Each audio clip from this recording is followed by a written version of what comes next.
Hello guys, I am Himanshi Verma from Indian student group. आज हम अपने लोकतंत्र राजनीति क्लास 10th एनसीईआरटी का 4th चैप्टर शुरू करने जा रहे हैं। आज हम उसका 4th चैप्टर शुरू करने जा रहे हैं। आई होप आपको इसके पहले की क्लासेस काफी पसंद आई होंगी। तो इस चैप्टर का नाम है जाति, धर्म और लैंगिक मसले। क्या? जाति, धर्म और लैंगिक मसले। चलिए स्टार्ट करते हैं। जाति, धर्म और लैंगिक मसले। सबसे पहले हम लोग इसका परिचय पढ़ते हैं। तो सबसे इन शब्दों का मतलब निकालें तो इसका मतलब है कि वो मामले जहाँ पर जाति, धर्म या लैंगिक यानी कि लिंग के आधार पर विभाजन किया जाता है कि किस प्रकार हमारे समाज या देश या आप बोल सकते हैं हमारे पूरे विश्व में किस प्रकार जाति, धर्म या लिंग के स्तर को आधार मानकर किस तरह विभाजन किया गया है या किस तरह विभाजन पहले था जिसको अब खत्म किया जा रहा है धीरे धीरे। चलिए हम स्टार्ट करते हैं अपने चैप्टर। परिचय। अभी तक हमने सामाजिक विविधता लोकतंत्र के लिए कोई खतरा नहीं है यही पढ़ा था, लेकिन कई सारी हमारे यहाँ असमानताएं भी है। तो यहाँ पर हम इस बात को जानेंगे कि सामाजिक विभाजन और भेदभाव वाली 3 असामाजिक जो असमानताएं हैं हम उन पर गौर करेंगे। वही कि हमने जाति के आधार पर अपने समाज को बांट के रखा है, धर्म के आधार पर या लिंग के आधार पर। तो हम उसी के बारे में वर्णन करेंगे और यह जानने की कोशिश करेंगे कि ये किस प्रकार हमारे समाज के लिए, हमारे लोकतंत्र के लिए लाभकारी है भी या नहीं। चलिए हम स्टार्ट करते हैं। चलिए देखिए, जैसे कि आप सभी जानते हैं, सबसे पहले हमारा टॉपिक है लैंगिक मसले और राजनीति। इसमें निजी और सार्वजनिक विभाजन। अगर हम निजी और सार्वजनिक विभाजन की बात करें तो इसमें लिखा है कि लड़के लड़कियों के पालन पोषण के क्रम में यह मान्यता उनके मन में बैठा दी जाती है कि घर के काम करना लड़कों का, पुरुष करना पुरुष करना पुरुष करना पुरुष करना पुरुषों का काम है। क्या हम इस बात का कोई आधार जान सकते हैं?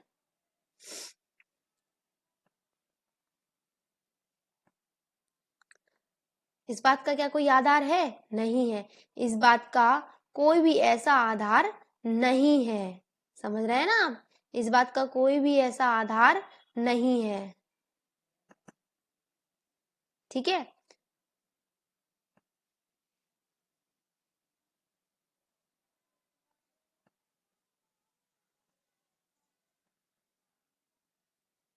देखिए, पहले ऐसा माना जाता है कि औरतों की मुख्य जिम्मेवारी गृहस्थी चलाने और बच्चों का पालन पोषण करने की है। यह चीज देखिए, ऐसा माना जाता है कि प्रकृति ने मानव की तुलना यानी पुरुषों की भांति स्त्री वर्ग को थोड़ा कमजोर बनाया गया है शारीरिक रूप से। इसलिए पहले ऐसा बाहर के काम ना करने दे, घर के ही काम करवाएं। लेकिन ऐसा कुछ भी नहीं है। प्राकृतिक रूप से जरूर अलग है, लेकिन जो पुरुष और स्त्री है वह हर जगह हर स्तर पर समान रूप से हैं। लेकिन पहले के समय में यानी अभी भी कुछ लोगों की ऐसी धारणाएं हैं कि औरतों की मुख्य जिम्मेदारी क्या है? गृहस्थी चलाना और बच्चों का पालन पोषण करना।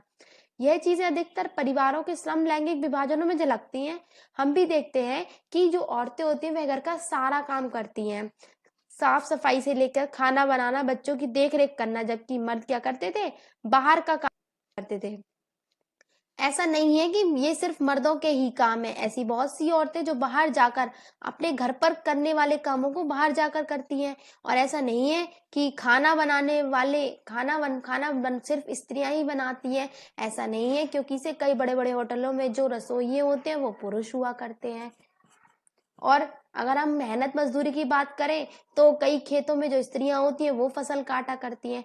तो हम ये नहीं बोल सकते कि स्त्रियां यही काम कर सकती हैं। नहीं, स्त्री हो या पुरुष वह हर कोई काम कर सकता है। लेकिन फर्क सिर्फ क्या है? हमारे देखने के नजरिए में है कि कैसे हम देख रहे हैं। तो अगर हम प्राचीन समय का अगर हम देखें तो प्राचीन समय में भी महिलाएं पूरा कार्य किया करती थी, घर का भी और बाहर का भी। लेकिन हम लोग अब महिलाओं के काम के स्तर को कभी भी पुरुषों के काम के स्तर के बराबर नहीं जानते हैं। आप देख सकते हैं कि भले ही पुरुष या स्त्री की आमदनी एक हो, देखिए अधिकतर महिलाएं अपने अपने घरेलू काम इसके अतिरिक्त अपनी आमदनी के लिए कुछ ना कुछ काम करती है, लेकिन उनके काम को ज्यादा मूल्यवान नहीं माना जाता और उन्हें दिन रात काम करके भी उसका श्रेय नहीं मिलता।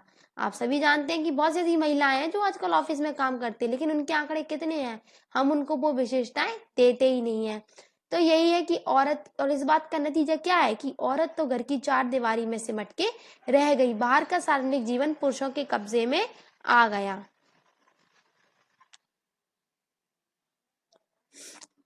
सार्वजनिक जीवन में खासकर राजनीति में भूमिका नगण्य, अगर हम बोले तो महिलाओं की स्थिति सार्वजनिक जीवन में तो है ही सही, पुरुषों के स्तर के बराबर तो है ही नहीं, लेकिन राजनीति की बात करें तो वहां तो हमारी भूमिका एकदम नगण्य है। स्त्रियों की भूमिका कैसी है, नगण्य है। यह बात अधिकतर समाजों पर लागू होती। देखिए, सामाजिक जीवन में खासकर राजनीति में उनकी भूमिका नगण्य ही है। ठीक है, वोट देने या सार्वजनिक पदों के चुनाव लड़ने के लिए अनुमति थी। धीरे धीरे लैंगिक मुद्दे उभरे, दुनिया के अलग अलग हिस्सों में औरतों ने अपने संगठन बनाए। प्राचीन समय में ऐसा नहीं था। हमने ये भी पढ़ा है कि वेद पुराणों इन सब को पढ़ने की आज्ञा भी महिलाओं को नहीं हुआ करती थी पहले। तो प्राचीन समय में भी ऐसा था, और आज भी कई, मतलब अब तो खैर कई सारे देश विकास कर रहे हैं, लेकिन अभी भी बहुत से ऐसे देश हैं जहां पर महिलाओं को पुरुषों के बराबर के अधिकार प्राप्त नहीं है। तो फिर हम राजनीति का तो हम सोच ही नहीं सकते, क्योंकि राजनीति तो वह क्षेत्र है जहां मर्द बोले या हम पुरुष बोले अपना वर्चस्व पहले ही हासिल करके बैठे हुए हैं। लेकिन जब क्या हुआ, जब औरतों ने अपने संगठन बनाए और बराबर के अधिकार हासिल करने के लिए आंदोलन किए, तो विभिन्न देशों में महिलाओं को वोट का अधिकार प्रदान करने के लिए आंदोलन हुए। इन आंदोलन में महिलाओं के राजनीतिक और वैधानिक दर्जे को ऊंचा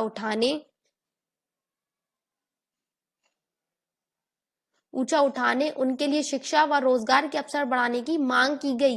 यानी कि इन संगठनों ने क्या बोला कि हमको भी आप क्या शिक्षित कीजिए, रोज इसलिए हमको अवसर मिले, इसलिए हमको ट्रेन कीजिए आप लोग। बदलाव की मांग करने वाले महिला आंदोलन ने औरतों के व्यक्तिगत और पारिवारिक जीवन में बराबरी की मांग उठाई।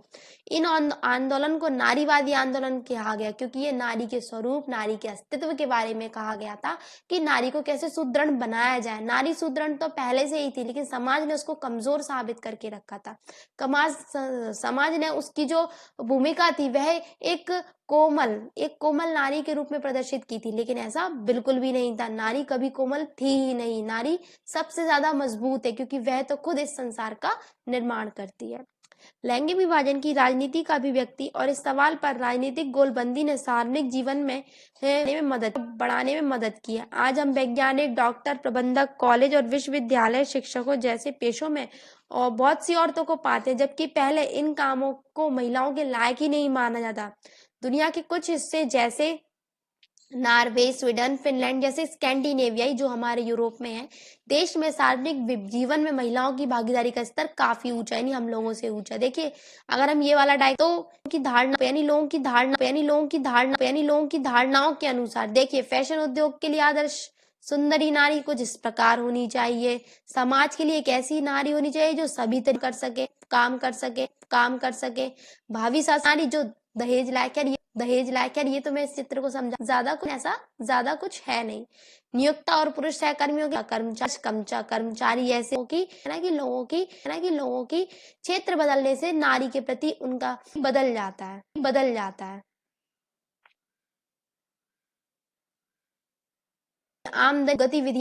गतिविधि आमदनी वाले काय और महिलाएं पुरुष है, और महिलाएं 2 घंटे 40 मिनट। पुरुष आधा घंटा और महिलाएं 5 घंटे। गप्पेबाजी, महिला 1 घंटा मिनट और महिला 1 घंटा 20 मिनट। सोना और अपने शरीर की साफ सफाई में पुरुष ज्यादा समय लेते हैं। इस प्रकार महिलाएं कितना समय लेती हैं और पुरुष कितना। हमारे हुआ है, देखिए कुछ सुधार हुआ है। देखिए, जब देश स्वतंत्रता की बात चल रही था कि मैं वहां ये नहीं था कि मैं वहां हर आजाद होना था, वहां हर व्यक्ति के लिए स्वतंत्रता अलग अलग होती है। जैसे कि किसान सुधारों से सुधार वो चाहिए थी स्वतंत्र को उस समाज में रहने वाले उन व्यक्तियों से स्वतंत्रता चाहिए थी जो उनके दमन का कारण ऐसे ही सब थे। ऐसे ही सबके मुद्दे अलग अलग थे। शूद्रों को जो वर्ग उन पर अत्याचार सबकी स्वतंत्रता चाहिए थी सबकी स्वतंत्रता अलग अलग होती है। सही स्वतंत्रता आते हैं कि स्वतंत्रता कभी एक नहीं होती, सबके नजरिए से अलग अलग होती है। अगर आज भी हम देखें तो स्वतंत्रता के मायने काफी बदल चुके हैं, जिसे हम आजादी भी बोल सकते हैं। हमारा समाज अभी भी पितृ प्रधान है, ये बात सच है कि हमारा समाज अभी भी पितृ प्रधान है। और क्या होते हैं महिलाओं की साक्षर महिलाओं की देख सकते हैं महिलाओं की 54% है। वही कितनी है 76%। इसी प्रकार स्कूल पास करने वाले लड़कियों की एक सीमित संख्या ही उच्च शिक्षा की ओर कदम बढ़ा पाती है।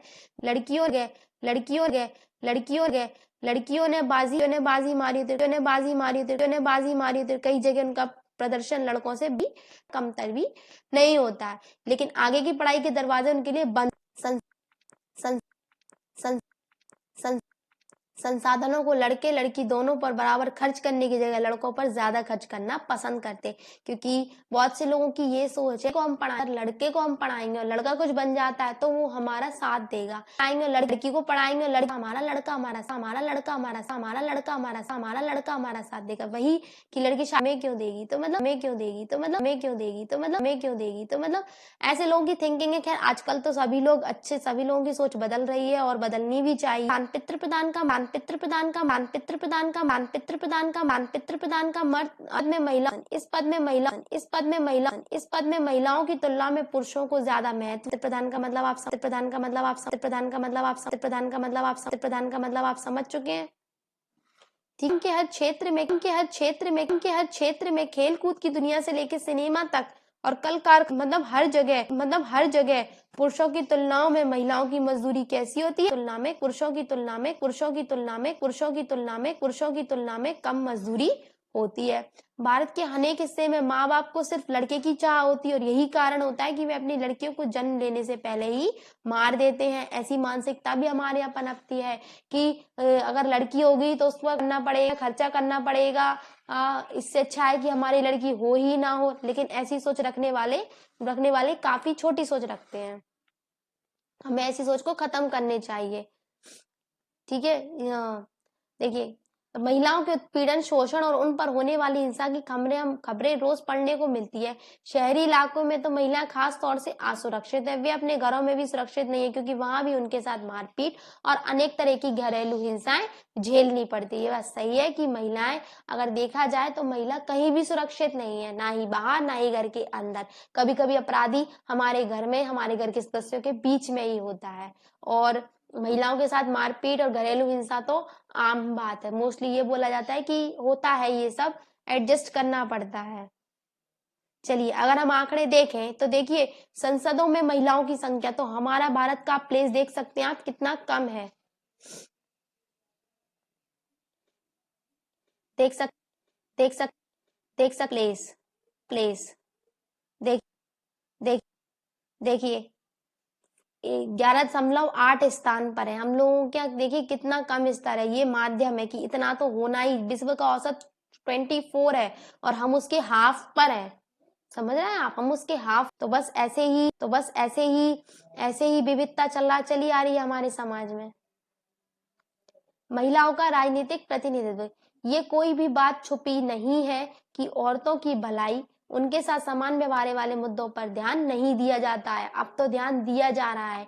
इसी के चलते विभिन्न विभिन्न नारीवादी समूह और महिला आंदोलन इस निष्कर्ष पर पहुंचे हैं कि जब तक औरतों का सत्ता पर नियंत्रण नहीं होगा तब तक इस समस्या का निपटारा भी नहीं हो सकता। सही बात है, जहां समस्या अगर हम वहीं के व्यक्ति को समस्या का समाधान निकालने के लिए एक अध्यक्ष नियुक्त कर लेते हैं तो वह समस्या का समाधान हम लोगों से बेहतर और काफी अच्छे स्तर पर निकाल सकता है।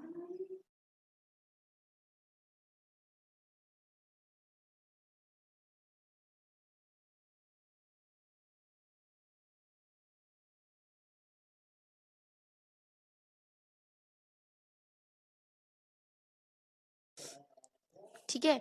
और हम देखें कि जनता द्वारा चुने गए प्रतिनिधियों में महिलाओं की हिस्सेदारी बढ़ाई जाए, और यह भी बोला जा रहा है कि महिलाओं की हिस्सेदारी को बढ़ाया जाए।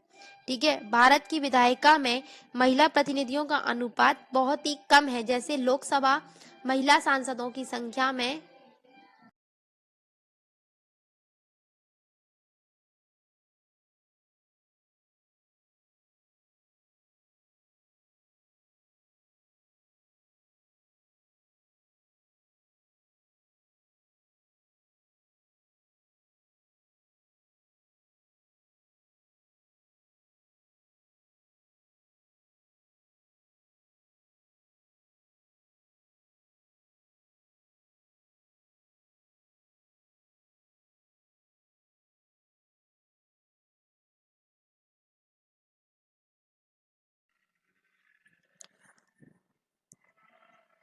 ठीक है। तो भारत की विधायिका में महिला प्रतिनिधियों का अनुपात बहुत ही कम है, जैसे लोकसभा में महिला सांसदों की संख्या पहली बार 2019 में 14.36% तक ही पहुंच सकी। आप देख सकते हैं 14.36% तक ही पहुंच सकी थी।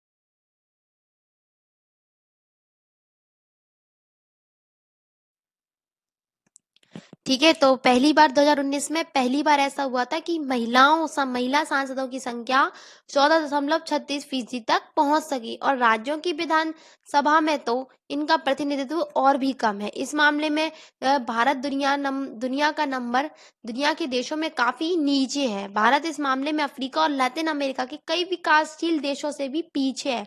अगर महिला प्रधानमंत्री या मुख्यमंत्री आ भी जाती है, तो भी मंत्रिपरिषद में पुरुषों का ही वर्चस्व रहता है। इस समस्या को सुलझाने का एक तरीका है कि निर्वाचित संस्थाओं में महिलाओं के लिए कानूनी रूप से एक उचित हिस्सा तय किया जाए। भारत में पंचायती राज के अंतर्गत कुछ ऐसी व्यवस्था भी की जाए, जैसे स्थानीय सरकार यानी नगर पालिका या पंचायतों में 1/3 पद के लिए महिलाओं को आरक्षित कर दिया जाए, और भारत के शहरी निकायों में महिलाओं की संख्या 10 लाख से भी ज्यादा है। निर्वाचित महिलाओं की संख्या 10 लाख से भी ज्यादा है, यह आज का आंकड़ा है। महिला संगठनों और कार्यकर्ताओं की यह भी मांग है कि लोकसभा और राज्य विधानसभा में महिलाओं की 1/3 सीटें आरक्षित की जाए, और संसद में इस आशय का एक विधेयक भी पेश किया गया है, जो पिछले 10 वर्षों से अवधि में लटका पड़ा हुआ है। सभी राजनीतिक पार्टियां इस विधेयक को लेकर एकमत कभी हो ही नहीं पाई, इसलिए यह कभी पास हो ही नहीं पाया। लैंगिक विभाजन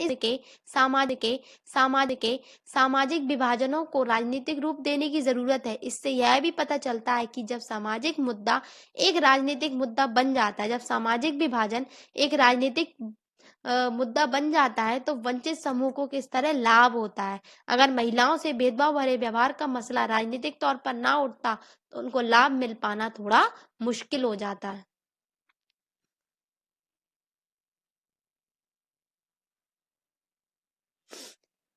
आप चश्मे नम जान बजलो चलो। आइए एक कदम अलग किस्म के सामाजिक विभाजन की चर्चा करें, यानी धार्मिक अंतरों पर। तो यह विभाजन लैंगिक विभाजन जैसे सार्वभौम तो नहीं, पर विश्व में धार्मिक भिन्नता आज बड़ी व्यापक हो चली है। चलिए, आज हमने कैसे पढ़ा था कि लैंगिक विभाजन कैसा है। अब जब हमारा नेक्स्ट टॉपिक होगा, तो हम उसमें पढ़ेंगे कि धार्मिक विभाजन कैसे फैला हुआ है समाज में व्याप्त। आई होप आपको ये क्लास पसंद आई होगी। तो बस लाइक कीजिए, शेयर कीजिए, सब्सक्राइब कीजिए, और ज़्यादा से ज़्यादा आप लोग कमेंट्स कीजिए। चलिए, धन्यवाद।